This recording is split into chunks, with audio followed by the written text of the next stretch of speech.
तो साल था 1947। भारत आजाद हो चुका था। एक नया देश, करोड़ों उम्मीदें और एक बहुत बहुत बड़ा सवाल, एक ऐसी इकॉनमी कैसे बनाई जाए जो सदियों की गुलामी से अभी अभी बाहर निकली हो। तो चलिए, आज हम भारत की शुरुआती आर्थिक यात्रा के पहले 40 सालों को समझते हैं, 1950 से लेकर 1990 तक। आज़ादी के ठीक बाद देश के पहले प्रधानमंत्री जवाहरलाल नेहरू और उनके साथियों के कंधों पर एक जबरदस्त जिम्मेदारी थी। ये सिर्फ सरकार चलाने की बात नहीं थी। नहीं, ये तो पूरे देश का इकोनॉमिक फ्यूचर लिखने जैसा था। उनका हर एक फैसला आने वाली जनरेशन्स की कहानी तय करने वाला था। जरा सोचिए, सवाल कितना बड़ा था।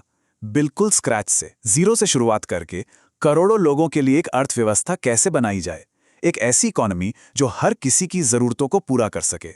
यही वो सवाल है जिस पूरी कहानी के आप कह सकते हैं दिल में है।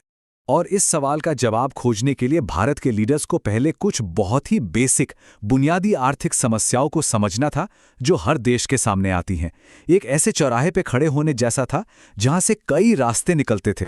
देखिए, दुनिया की कोई भी इकोनॉमी हो, उसे इन 3 सेंट्रल सवालों का जवाब देना ही पड़ता है। पहला, क्या बनाएं, यानी व्हाट टू प्रोड्यूस। दूसरा, कैसे बनाएं, यानी हाउ टू प्रोड्यूस। और तीसरा, किसके लिए बनाएं, यानी फॉर हुम टू प्रोड्यूस। आजाद भारत को भी इन्हीं सवालों के अपने जवाब ढूंढने थे।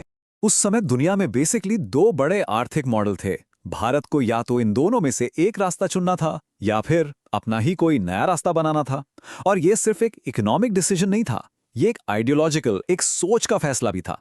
एक तरफ था अमेरिका का कैपिटलिस्ट मॉडल, जिसका फंडा सिंपल था, जो चीज प्रॉफिटेबल है वो बनाओ। और दूसरी तरफ था सोवियत यूनियन का सोशलिस्ट मॉडल, जहां सरकार तय करती थी कि समाज की जरूरतें क्या हैं और प्रोडक्शन भी उसी हिसाब से होता था। मतलब 2 बिल्कुल अलग रास्ते। तो भारत ने क्या चुना? भारत ने चुना बीच का रास्ता, एक मिक्स्ड इकोनॉमी।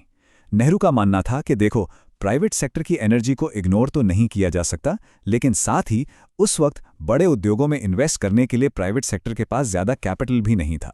और एक डर यह भी था कि अगर सब कुछ बाजार पर छोड़ दिया तो सोशल वेलफेयर यानी समाज कल्याण कहीं पीछे न छूट जाए। तो ये एक रेसिपी की तरह था। एक तरफ सरकारी कंपनियां यानी पब्लिक सेक्टर और दूसरी तरफ निजी क्षेत्र यानी प्राइवेट सेक्टर। इन दोनों को मिलाकर देश की आर्थिक समस्याओं को हल करने की कोशिश की गई और इसी मिक्सचर को कहा गया भारत की मिक्स्ड इकोनॉमी। अब इस मिक्स्ड इकोनॉमी के मॉडल को लागू करने के लिए जिस टूल का इस्तेमाल किया गया वो था इकोनॉमिक प्लानिंग। और यहीं से भारत में शुरू हुआ पंचवर्षीय योजनाओं यानी 5 ईयर प्लान्स का दौर। तो ये इकोनॉमिक प्लानिंग आखिर है क्या? आसान भाषा में कहें तो इसका मतलब है